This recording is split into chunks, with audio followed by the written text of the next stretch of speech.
Liberando su potencial. Hablando de potencial humano, ¿alguna vez se han preguntado a qué se debe la gran disparidad de resultados y desempeño entre una persona y otra? Una persona que percibe $250,000 anuales no es 10 veces más astuta ni mejor que una persona que percibe $25,000 anuales. ¿Por qué la diferencia de 10 veces sus ingresos? Y si tomamos a una persona que percibe $2,5 millones al año, ¿será esa persona 100 veces mejor, más astuta que la persona que gana $250,000? Imposible.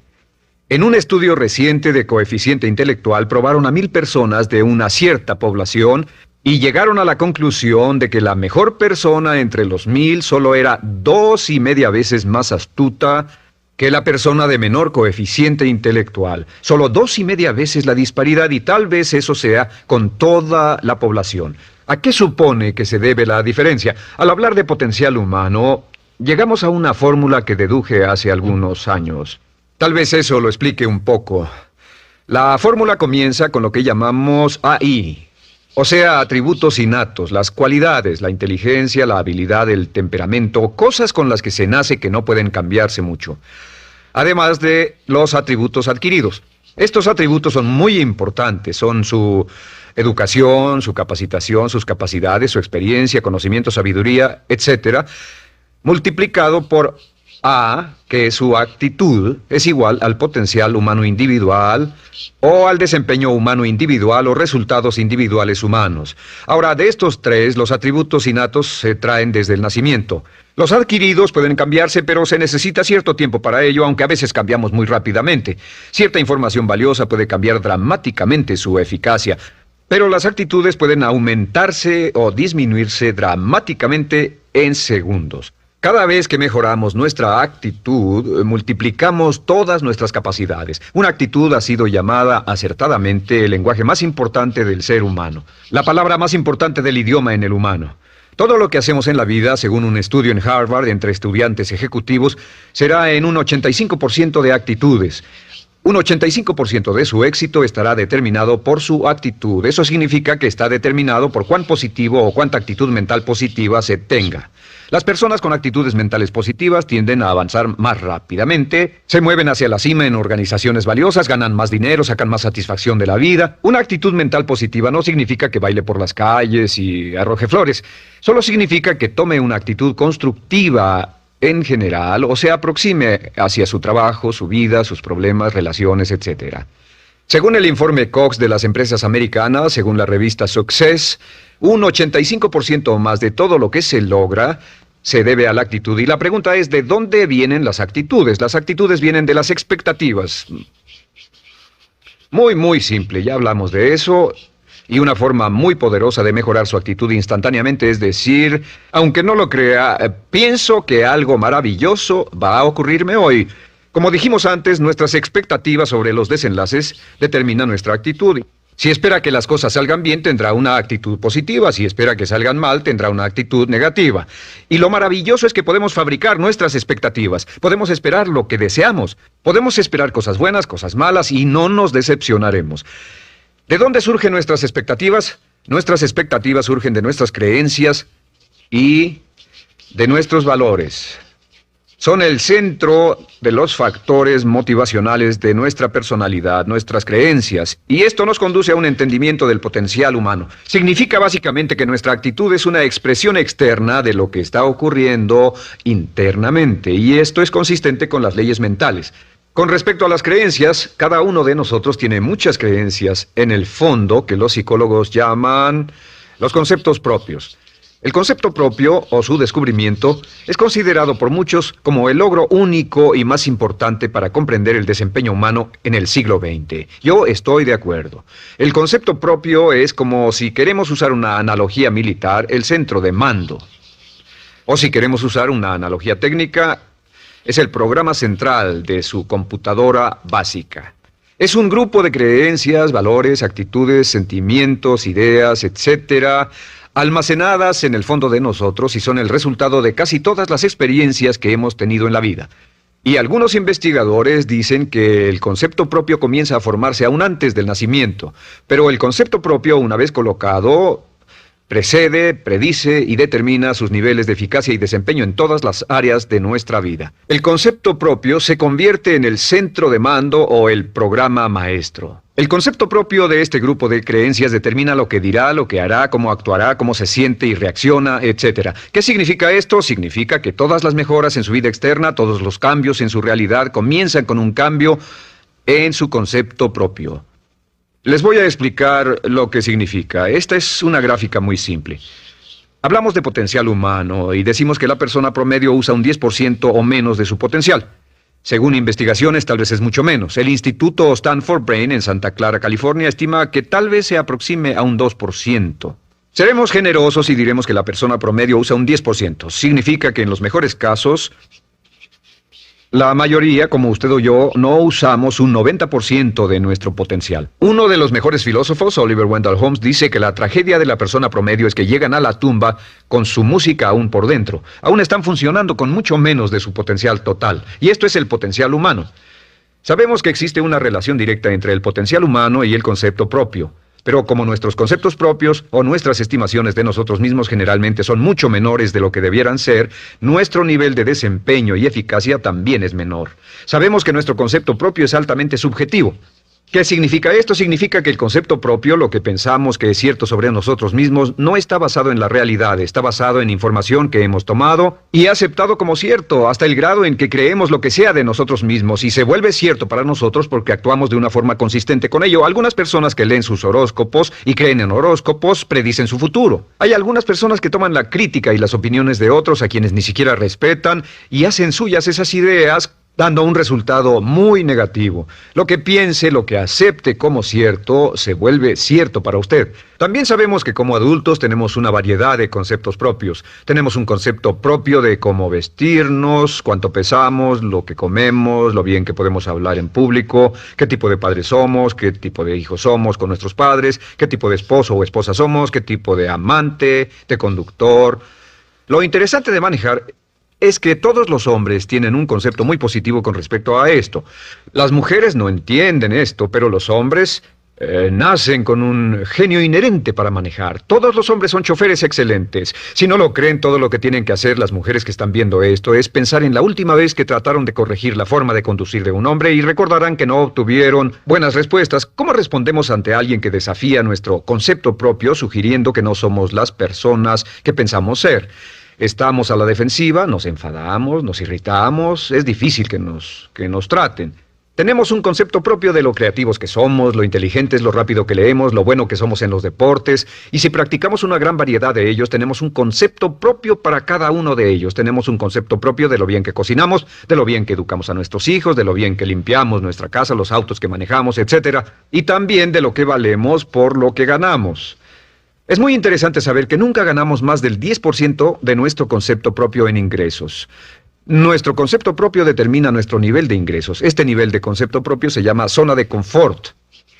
Y aunque querramos más dinero, veremos que la tendencia humana natural de todas las actitudes es luchar por lograr entrar a la zona de confort y luego quedarnos ahí.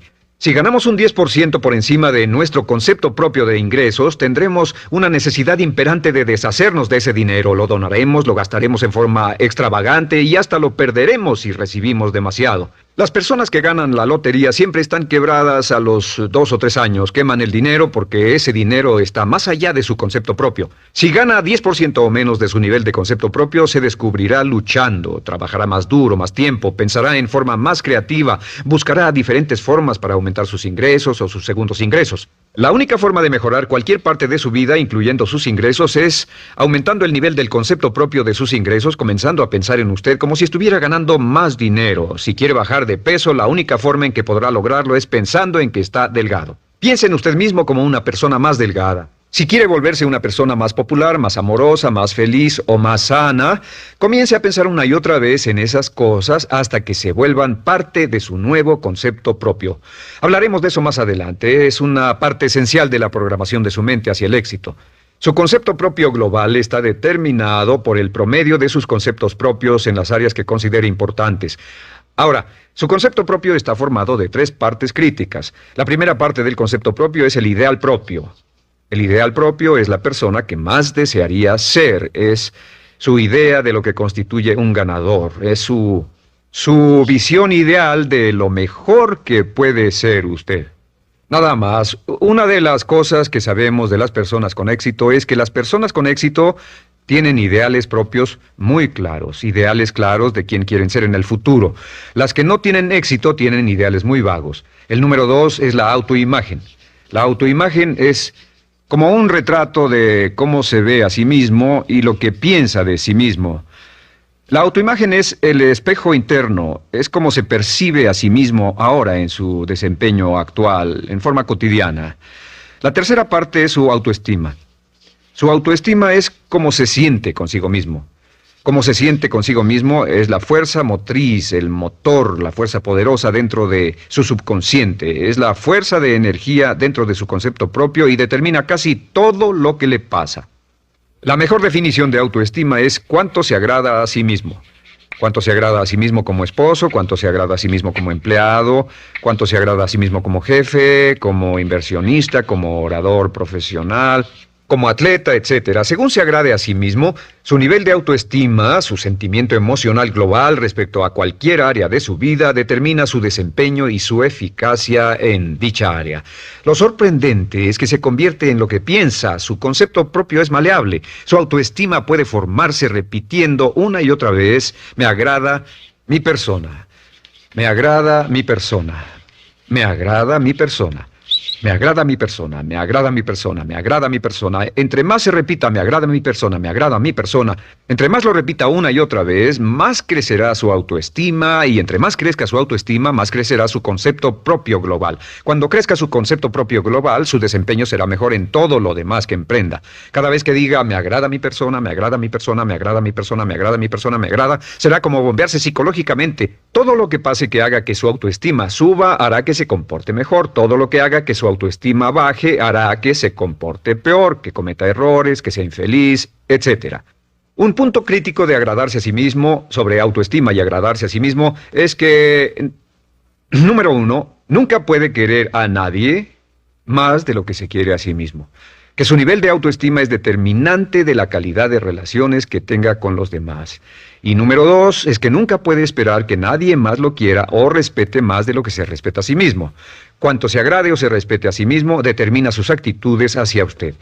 Todas las escuelas de psicología actualmente están de acuerdo en el hecho de que depende de lo que usted realmente se quiera y se respete a sí mismo como un ser humano valioso e importante, tiene efecto sobre todo lo que le pase. Cuánto se agrade a sí mismo, y lo que puede hacer es mejorar su autoestima diciendo me agrada mi persona, me agrada mi persona, me agrada mi persona, me agrada mi persona.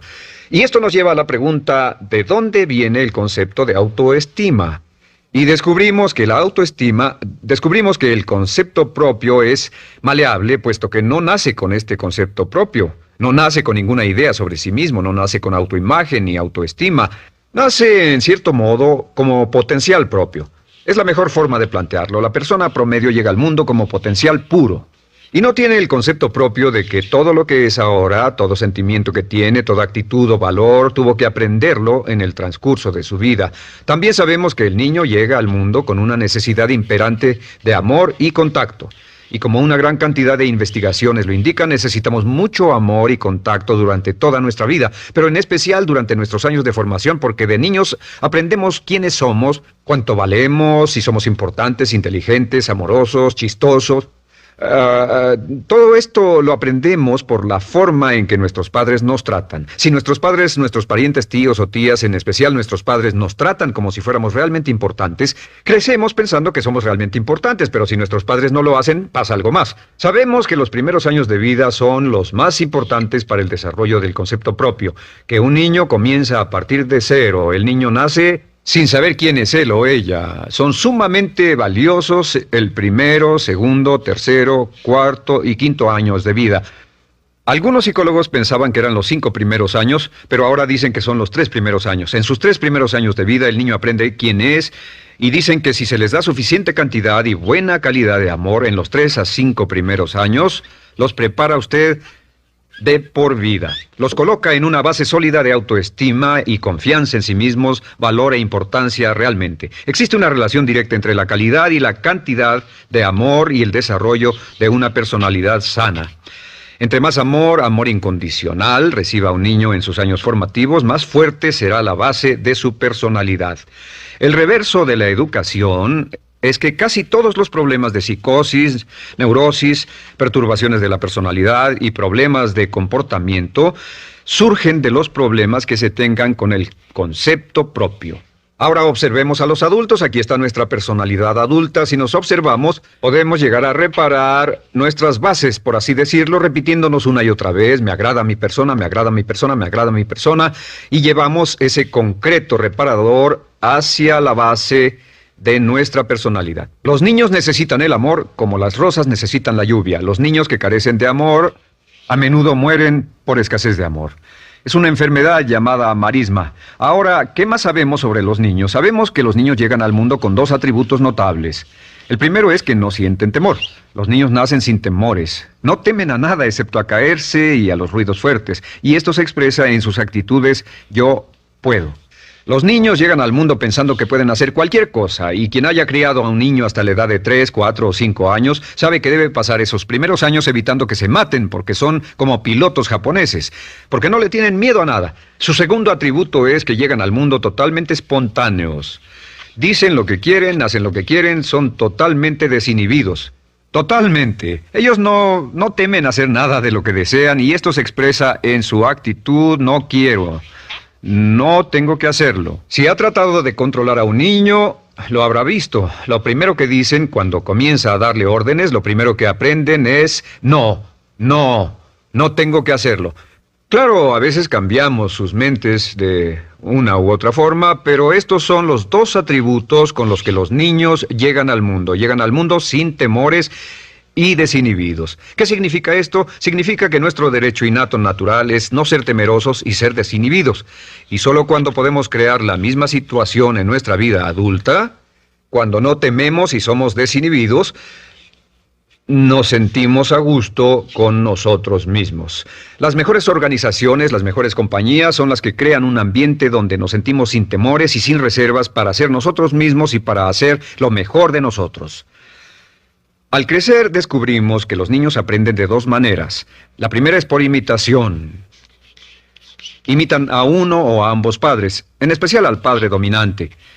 Algunas veces el padre dominante cambiará cuando crezca el niño, y a veces los niños imitan al padre, a veces a la madre, pero aprenden por imitación. Muchas características y hábitos que tenemos como adultos los aprendimos de nuestros padres. ¿Alguna vez ha tenido la ocasión de gritarle o reñirle a uno de sus hijos? Verá que le dice las mismas cosas que le dijo su padre a usted cuando era niño. Así que imitamos. A veces imitamos su caminar, a veces su forma de hablar, a veces imitamos sus valores, sus creencias, etc. Aunque esos valores y esas creencias no tengan ningún valor. ¿Por qué? Porque nuestros padres eran así cuando nosotros éramos niños. La segunda forma en que aprendemos es pasando de la incomodidad, lo que no se siente bien, hacia la comodidad. Freud llamó a esto el principio del placer. O sea que nos movemos hacia aquello que nos hace sentir cómodos, lo que nos da placer, lo que nos hace sentir bien con nosotros. Nos movemos de la incomodidad hacia la comodidad. Así es como aprendemos a no mojar el pañal, por ejemplo. Sabemos que no es agradable caminar con popó o pipí en nuestros pañales. Vemos lo que hacen nuestros padres, vemos lo que nuestros parientes hacen y decimos: estas personas no hacen lo que yo. Así aprendemos a caminar y lo demás. Así que de la incomodidad hacia la comodidad. Durante toda nuestra vida, por cierto, así es como aprendemos. Imitamos leyendo lo que otras personas hacen, estudiando libros y en el trabajo, imitamos cuando vamos a la escuela, y hacemos lo que nos da resultados positivos, lo que nos da refuerzos positivos, y hacemos cada vez menos las cosas que nos causan incomodidad o dolor. Ahora, muy temprano en la vida, como equivocación o como resultado de una equivocación que los padres cometen en la crianza, los niños comienzan a aprender hábitos y patrones negativos. Los patrones y hábitos negativos tienen sus raíces principalmente en la crítica destructiva. La crítica destructiva comienza muy temprano en la vida, a veces en los primeros meses. Y la crítica destructiva la usan los padres para dirigir y controlar a sus hijos. Desafortunadamente, tiene un efecto muy peligroso y dañino sobre nosotros, ya que la crítica destructiva tiende a minar la integridad de la personalidad del niño. Muchos de nosotros, incluyéndome a mí y a muchos de ustedes, nos hemos visto minados y heridos por la crítica destructiva más que todas las guerras en la historia. Ahora, como resultado de la crítica destructiva, comenzamos a desarrollar hábitos y patrones negativos. Los patrones de hábitos negativos son respuestas condicionadas hacia los estímulos. Los patrones de hábitos negativos se desarrollan en los inicios de la vida. Se desarrollan como resultado de una repetición del temor y el dolor una y otra vez. Se desarrollan como resultado de la crítica destructiva, el castigo físico, etc. En los inicios de la vida comenzamos a desarrollar dos manifestaciones que nos persiguen durante toda nuestra vida y más que ninguna otra cosa inhiben nuestro potencial. La primera es la llamada patrón de hábito negativo inhibido. El patrón de hábito negativo inhibido se aprende cuando al niño le dicen una y otra vez no. Aléjate de ahí, no toques eso, y se le castiga. Cuando el niño intenta algo nuevo, o se involucra con algo, o huele algo, o derrama algo, o rompe algo accidentalmente, el padre estalla y se enfada mucho. Como ven, el niño está impulsado por la curiosidad insaciable de explorar su mundo. Y lo que pasa es que cuando lo explora o se interesa y echa a perder algo, si el padre reacciona golpeando al niño, el niño comienza a pensar cada vez que intento algo nuevo, cada vez que intento algo diferente, cada vez que voy más allá de mis límites, cada vez que me salgo de mi zona de comodidad, cada vez que no juego sanamente, me golpean, me castigan, me lastiman, me envían a mi alcoba y me siento mal. Y muy pronto el niño desarrolla el sentimiento de no puedo, no puedo, no puedo. Cada vez que trato algo diferente, me castigan. No puedo, no puedo, no puedo. Es como la respuesta de Pavlov. Pavlov sonaba la campana y le daba de comer a un perro, y el perro salivaba, y Pavlov alimentaba al perro. Mientras sonaba la campana, el perro salivaba y siguió haciendo eso, y después Pavlov solo sonaba la campana y el perro salivaba. Lo que pasa en la vida adulta es que esto crea lo que llamamos temor al fracaso. El temor al fracaso es una respuesta condicionada a un proceso de crítica destructiva que ocurre en los primeros 5 o 6 años de la vida. El temor al fracaso automáticamente nos activa, nos sentimos ansiosos, tensos, intranquilos, sentimos presiones y estrés en nuestro plexo solar, sentimos ganas de retirarnos del evento, y el temor al fracaso es la razón principal por los fracasos en la vida adulta. Es la razón principal por la que evitamos cumplir plenamente nuestro potencial. De hecho, todos los patrones de hábitos negativos se experimentan en el cuerpo físico. Puedes saber cuál es un patrón de hábito negativo porque se siente en el cuerpo físico, precisamente. El patrón de hábito negativo inhibido, el temor al fracaso, el no puedo, ocurre primero que todo en el plexo solar. ¿Ha tenido la ocasión donde debe hablar frente a un grupo, debe ir a una revisión de su desempeño, o debe hacer una llamada determinante? Primero su plexo solar se aprieta. Si el temor continúa, su respiración se acelera. Su corazón comienza a latir apresuradamente, su frecuencia respiratoria aumenta y le duele la cabeza como migraña en la parte frontal, su garganta se le cierra y no puede hablar y se le seca la boca por completo, y como se pone tan tenso y asustado, va corriendo al baño. Estas son todas las manifestaciones. No hay peligro físico, pero sí peligro psicológico, una respuesta condicionada. Cuando sentimos estas cosas, la tendencia es retirarse de la situación que las ocasiona, y es la razón por la que no logramos mucho si retrocedemos. Es muy importante. El segundo patrón de hábitos negativos es el compulsivo. El patrón de hábito negativo compulsivo se aprende cuando a los niños se les dice una y otra vez: más vale que lo hagas. Si no lo haces, tendrás problemas o me las pagarás. A los niños se les convierte en recipientes del amor condicionado. Los padres no intentan hacer esto, pero lo que hacen es sugerirle al niño: no te amo, por lo tanto no estás a salvo, a menos y hasta que hagas lo que yo quiero. El niño crece sintiendo: tengo que hacer lo que quiera mi mamá. Debo complacerla, debo complacer a papá, debo complacer a los demás, debo complacer a mis parientes, y a veces debo complacer a mis semejantes, debo complacer a mis maestros, debo complacer a todo el mundo, y crecen con esto: debo. No puedo hacer lo que quiero hacer, debo hacer lo que complace a las demás personas. Este patrón de hábito negativo muy temprano en la vida se traduce en el temor al rechazo. El temor al rechazo lo experimentan los hombres como adultos como un comportamiento tipo A. Hablaremos del comportamiento tipo A posteriormente. El comportamiento tipo A es una necesidad compulsiva o excesivamente compulsiva de complacer de algún modo a alguien sin normas de comportamiento, prácticamente sin pensarlo. El temor al rechazo nos impulsa, nos hace muy sensibles a las necesidades de los demás. Hacemos cosas que otras personas quieren, no hacemos lo que nosotros queremos. Siempre estamos tratando de complacer a los demás, tenemos preocupaciones o nos importan las opiniones, sentimientos y actitudes de otros hasta el punto donde ocultamos nuestras necesidades.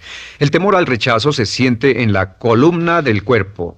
Se divide el cuerpo a la mitad y se siente hacia abajo en la mitad posterior del cuerpo. El primer lugar donde comienza a sentirse el temor al rechazo es generalmente en los hombros y el cuello. Nos sentimos entumidos, duros, tensos. Cuando tenemos mucho que hacer sentiremos un estrés tremendo en la columna. Los músculos se estiran en la parte posterior.